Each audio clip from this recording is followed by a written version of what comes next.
तो उनके मन में बहुत ज्यादा कंफ्यूजन होता है कि अब हमने 12th तो कर लिया है, लेकिन अब क्या करें। अब हमें समझ में ही नहीं आ रहा है कि हमारे पास और बेहतर ऑप्शंस क्या क्या हो सकते हैं। डॉक्टर नहीं बने तो अब हमारे पास कोई और मौका नहीं है। बायोलॉजी वाले स्टूडेंट्स के पास भी एक बहुत अच्छी खासी अपॉर्चुनिटी होती है, बहुत अच्छा खासा पैसे कमाने का भी भैया जरिया है। तो ये तो अपने दिमाग से बिल्कुल आप लोग निकाल दीजिए कि हमारे पास 12th स्टैंडर्ड में बायोलॉजी था तो अब हम क्या करें। बायोलॉजी वाले स्टूडेंट्स ना तो किसी से पीछे होते हैं और ना ही किसी से कम होते हैं। अब आपको क्या करना है, कौन से बेस्ट कोर्सेज हैं आपके पास। सबसे जो टॉप मोस्ट कोर्स होता है वो होता है हमारा एक डॉक्टर आगे लगने से ही अब हम हमारा नाम बदल सके। जिनका मन नहीं है ना डॉक्टर बनने का, कुछ और करना चाहते हैं, तो डॉक्टर बनने के अलावा और क्या क्या ऑप्शंस हैं हमारे पास। अभी अगर आपके पास 12th में बायोलॉजी था तो आप ये सारे एग्जाम बिल्कुल दे सकते हैं। हेलो एवरीवन, नमस्कार, मैं स्वाति तोमर आप लोगों का एक बार फिर से स्वागत करती हूँ, जहां पर आज हम बात करने वाले हैं ऐसे स्टूडेंट्स के बारे में जो अभी 12th स्टैंडर्ड में है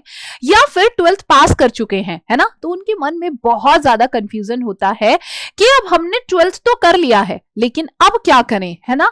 हमारे पास 12th में पीसीबी यानी कि फिजिक्स, केमिस्ट्री और बायोलॉजी था, लेकिन अब हमें समझ में ही नहीं आ रहा है कि हमारे पास और बेहतर ऑप्शंस क्या क्या हो सकते हैं। क्योंकि अक्सर हम लोग ना बहुत पहले से एक मेंटेलिटी चली हुई आ रही है जो कि हम अपने दिमाग में सोच करके बैठ जाते हैं कि भाई देखो, जिसने बायोलॉजी लिया है 12th स्टैंडर्ड में उसके पास सिर्फ और सिर्फ एक ही मौका है और वो होता है डॉक्टर बनने का। मतलब अगर हम डॉक्टर नहीं बने तो अब हमारे पास कोई और मौका नहीं है। पर ऐसा नहीं होता, क्योंकि बायोलॉजी वाले स्टूडेंट्स के पास भी एक बहुत अच्छी खासी अपॉर्चुनिटी होती है। बहुत सारे कोर्सेज में आपके पास भी एडमिशन लेने का मौका होता है और बहुत सारी ऐसी जॉब्स होती हैं जो आप कर सकते हो बायोलॉजी लेने के बाद, है ना। और आपके पास एक बहुत अच्छा खासा पैसे कमाने का भी भैया जरिया है ना। तो ये तो अपने दिमाग से बिल्कुल आप लोग निकाल दीजिए कि हमारे पास 12th स्टैंडर्ड में बायोलॉजी था तो अब हम क्या करें। क्योंकि बायोलॉजी वाले स्टूडेंट्स ना तो किसी से पीछे होते हैं और ना ही किसी से कम होते हैं। तो अब बात करते हैं कि आखिर अगर आपके पास 12th स्टैंडर्ड में बायोलॉजी था तो अब आपको क्या करना है, कौन से बेस्ट कोर्सेज हैं आपके पास। तो चलिए सबसे पहले हम लोग स्टार्ट करते हैं मेडिकल फील्ड से ही, है ना। क्योंकि बायोलॉजी के बाद जब भी आती है तो मेडिकल फील्ड का वहां पर नाम ना आए ऐसा तो हो ही नहीं सकता। तो उसमें सबसे पहले और सबसे इंपॉर्टेंट एग्जाम होता है हमारा नीट यानी कि national eligibility cum entrance test होता है, जिसके थ्रू आप बहुत सारे कोर्सेज में एडमिशन ले सकते हैं। और क्या क्या ऑप्शन है, अगर आपको नीट एग्जाम नहीं देना है तो दूसरा एक बहुत अच्छा ऑप्शन होता है आपके पास CUET यानी कि कॉमन यूनिवर्सिटी एंट्रेंस टेस्ट। ये सारे टेस्ट देने के बाद आप कौन कौन से कोर्सेज में एडमिशन ले सकते हैं वो भी मैं अभी आपको बताऊंगी और साथ में आपको कहां कहां पर जॉब मिल सकती है। ऐसे ही बात करते हैं नेस्ट यानी कि नेशनल एंट्रेंस स्क्रीनिंग टेस्ट, है ना। तो ये बहुत सारे टेस्ट हैं, आपके पास एक अच्छा खासा मौका है। अभी अगर आपके पास 12th में बायोलॉजी था तो आप ये सारे एग्जाम बिल्कुल दे सकते हैं, है ना भाई। अब अगर आपने नीट एग्जाम दिया है ना, तो आपके पास कौन कौन सी अपॉर्चुनिटी है, आप जो है कहां कहां पर जो है एडमिशन ले सकते हैं। सबसे जो टॉप मोस्ट कोर्स होता है वो होता है हमारा MBBS यानी कि bachelor of medicine and bachelor of surgery. मतलब एक ऐसा कोर्स जिसको करने के बाद आपके नाम के सामने ही डॉक्टर लग जाता है। एक ऐसा कोर्स होता है जो आपके नाम को बदलने की ताकत रखता है ना। इसके अलावा बच्चे हम अपना नाम नहीं बदल सकते, है ना। एक डॉक्टर आगे लगने से ही अब हम हमारा नाम बदल सकते हैं। जी हाँ, ऐसे ही आपका होता है BDS यानी कि बैचलर ऑफ डेंटल सर्जरी, है ना। और इसमें भी बहुत सारे बच्चों के मन में कंफ्यूजन होता है। मतलब जो लोग डेंटिस्ट होते हैं उनका बहुत अच्छा कैरियर ऑप्शन नहीं होता, पर ये सब मिथ है ना। डेंटिस्ट का भी एक बहुत अच्छा कैरियर ऑप्शन होता है ना। डिपेंड करता है कि आप कैसी जगह जॉब कर रहे हैं। उसके अलावा B फार्मा यानी कि बैचलर ऑफ फार्मेसी होता है और कहां कहां पर आप एडमिशन ले सकते हैं? BAMS यानी कि bachelor of Ayurvedic medicine and surgery. उसके अलावा आप और किस में एडमिशन ले सकते हैं? BHMS यानी कि bachelor of homeopathic medicine and surgery. अब डिपेंड करता है कि आपने जो नीट एग्जाम दिया था वहां पर आपके कितने मार्क्स थे, है ना। आपके मार्क्स के आधार पर आप इन सभी कोर्सेज में एडमिशन ले सकते हैं। और अगर मैं बी फार्मा की बात करूं तो कुछ कुछ कॉलेजेस में वहां पर नीट के थ्रू भी एडमिशन होता है, बी फार्मा में भी। साथ में BSc नर्सिंग, मतलब डॉक्टर बनने का सपना नहीं है, डॉक्टर नहीं बनना चाहते, है ना, हाँ, लेकिन नर्स बनने का सपना है। तो ये आपके पास एक बहुत अच्छी गोल्डन अपॉर्चुनिटी होती है BSc नर्सिंग। और BSc नर्सिंग में आप जो है नीट के थ्रू भी एडमिशन ले सकते हैं, आप CUT के थ्रू भी एडमिशन ले सकते हैं, गवर्नमेंट कॉलेजेस की बात कर रही हूं। और साथ में हर एक स्टेट का भी अपना अपना BSc नर्सिंग के लिए एंट्रेंस एग्जाम होता है। तो आपने देखा कि आपके पास कितनी सारी अपॉर्चुनिटीज हैं।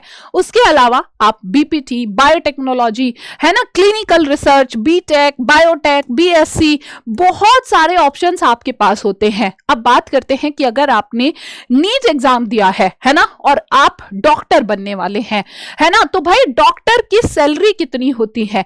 तो देखिए, डॉक्टर्स की सैलरी 50,000 से लेकर 1 लाख तक हो सकती है शुरुआत में ही। अब ये डिपेंड करता है कि आप कहां और कौन से हॉस्पिटल में जॉब कर रहे हैं, ठीक है। हाँ जी, 1 लाख से बिल्कुल ज्यादा भी हो सकती है। दूसरा, नर्स की बात करें, 25,000 से लेकर 60,000 तक हो सकती है। और अगेन ये डिपेंड करता है आपके एक्सपीरियंस पर, आपके हॉस्पिटल की रेपुटेशन के ऊपर, इन सारी चीजों पर डिपेंड करता है। अब बात करते हैं, बहुत सारे बच्चे ऐसे होंगे कि जिनका मन नहीं है ना, डॉक्टर बनने का, कुछ और करना चाहते हैं।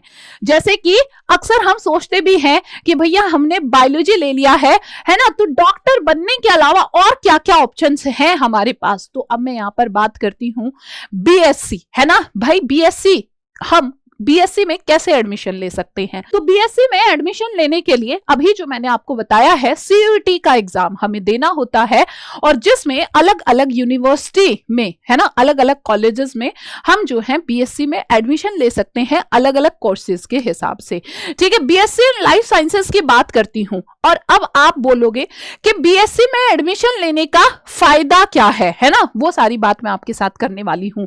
तो BSc के लिए जो आपका एंट्रेंस एग्जाम होता है वो कौन सा होता है? आपका CUT एग्जाम होता है। BSc आपका कितने सालों का कोर्स है?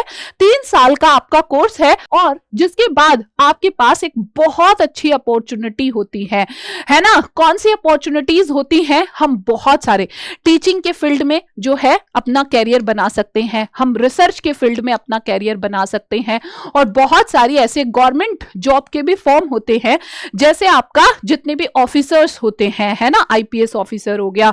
तो ये सब भी आप क्या है, अपना ग्रेजुएशन कंप्लीट करने के बाद ही वो एग्जाम आप दे सकते हैं।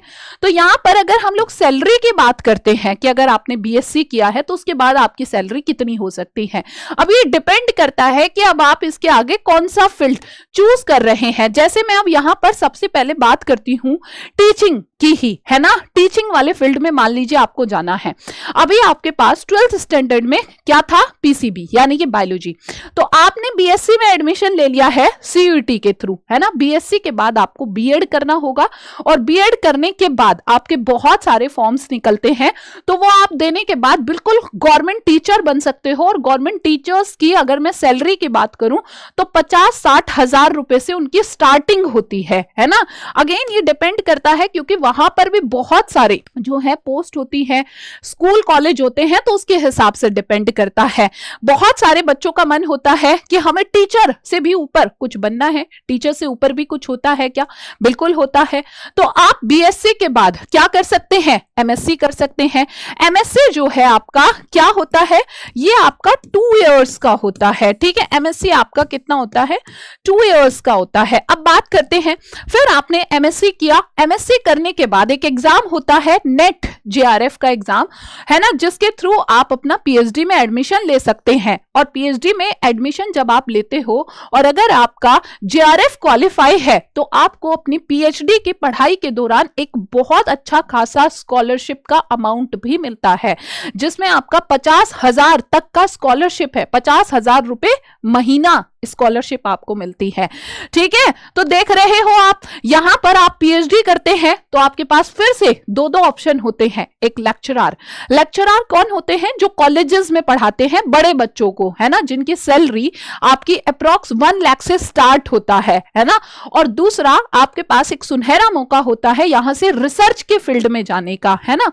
उसके अलावा बायोलॉजी वाले बच्चों के पास और कौन कौन से जो है ऑप्शंस होते हैं, है ना। गवर्नमेंट सर्विस में हम कौन कौन से एग्जाम दे सकते हैं, हमारे पास डायरेक्ट गवर्नमेंट जॉब के ऑप्शंस क्या क्या होते हैं कि भाई अभी हमने 12th किया है तो हमें कैसे सरकारी नौकरी मिल सकती है। तो यहां पर अगर मैं बात करूं, हमने पहले बीएससी करनी है, बीएससी करने के बाद हम यूपीएससी का एग्जाम दे सकते हैं, है ना, जो बहुत डिफिकल्ट होता है। लेकिन आपने एक बात सुनी होगी, जो चीज जितनी डिफिकल्ट होती है उतना ही उसमें रेपुटेशन होता है, सम्मान होता है। और सैलरी की तो बात ही मत कीजिए, है ना, सैलरी सम्मान सब कुछ एक साथ भर भर के मिलता है।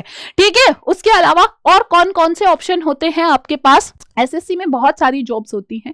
जैसे अगर मैं यहां पर आपको बात करूं, आपके पास 12th बायोलॉजी था, अभी अभी 12th खत्म हुआ है आपका, तो आप जो है एमटीएस का फॉर्म भर सकते हैं, एक सरकारी नौकरी आपको मिलेगी। एसएससी जीडी का फॉर्म आप भर सकते हैं। ठीक है, एसएससी सीएचएसएल का आप भर सकते हैं, दिल्ली पुलिस का भर सकते हैं, यूपी पुलिस का, यानी कि जो कांस्टेबल लेवल का होता है, हर एक स्टेट की अपने अपनी जो वैकेंसी निकलती है तो आप उसके लिए भी योग्य हो जाते हैं।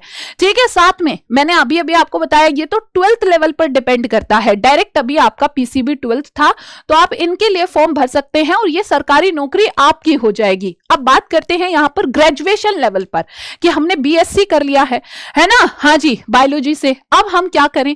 तो वहां आपके पास यहां भी बहुत सारे ऑप्शंस होते हैं। ठीक है, जैसे आपके पास सीजीएल, सीपीओ, ये सारे, है ना। बैंकिंग में हमें तो अपना जो है बैंकिंग में जो है कैरियर बनाना है, या फिर हमें रेलवे में अपना कैरियर बनाना है, तो बिल्कुल यहां पर भी 12th और ग्रेजुएशन लेवल के अलग अलग बहुत सारी पोस्ट आती हैं जिस पर आप डायरेक्ट अप्लाई कर सकते हैं, है ना। डिफेंस में, भाई डिफेंस में जाने का भी एक बहुत अच्छा मौका हमारे पास होता है। और इवन मैं अगर आपको बता दूं तो डिफेंस में यहां पर जो है आर्मी वाले कुछ डॉक्टर्स भी होते हैं, ठीक है, और नर्स भी होती हैं। ठीक है, जिस पर अगर आप लोग कहेंगे तो मैं एक अलग से वीडियो बना दूंगी क्योंकि फुल डिटेल उसकी होना बहुत जरूरी है। ठीक है, पुलिस कांस्टेबल अलग अलग, ये तो अपने अपने स्टेट के हिसाब से होता ही है। तो आपने देखा कितनी सारी जॉब जो है बायोलॉजी वाले बच्चों के लिए भी है ना। रिसर्च या डेवलपमेंट के फील्ड में आप जा सकते हैं। आपके पास और भी बहुत सारे ऑप्शंस होते हैं। जैसे और क्या क्या ऑप्शन होते हैं कि अगर अभी आपके पास पीसीबी यानी कि फिजिक्स, केमिस्ट्री और बायोलॉजी है 12th स्टैंडर्ड में, तो आप बीएससी बायोटेक्नोलॉजी भी कर सकते हैं, है ना, बीएससी बायोटेक्नोलॉजी। उसके बाद एमएससी बायोटेक्नोलॉजी, आप रिसर्च के फील्ड में जा सकते हैं, आप टीचिंग के फील्ड में जा सकते हैं, और उसके अलावा भी बहुत सारा एज अ बायोटेक्नोलॉजिस्ट भी आप जॉब कर सकते हैं, है ना। वेटनरी साइंसेस या वेटनरी डॉक्टर, अगर आपके पास बायोलॉजी था तो आप एज अ वेटनरी डॉक्टर भी जॉब कर सकते हैं। वेटनरी डॉक्टर क्या होते हैं? जो पशुओं के डॉक्टर होते हैं, है ना, और ये भी एक बहुत अच्छा मौका होता है अपने आप में।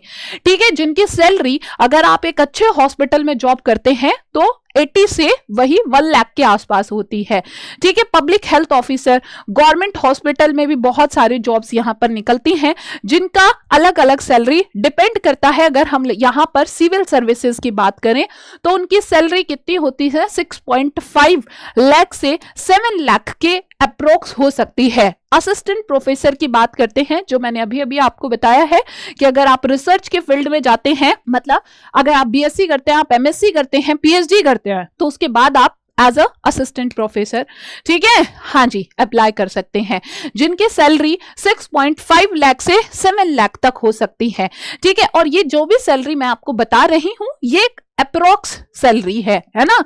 हाँ जी, बायोकेमिस्ट उनकी सैलरी कितनी हो सकती है, 3.5 लाख से 7.5 लाख पर ईयर, ये पर ईयर है सभी, ठीक है। Lab assistant, as a lab assistant भी हम लोग जॉब कर सकते हैं, 2.5 लाख से 4 लाख तक यहां पर सैलरी हो सकती है ना। पुलिस कांस्टेबल 3 लाख से 5 लाख तक। अब ये सारी चीजें डिपेंड करती हैं कि हमने कौन सी पोजीशन पर अप्लाई किया है।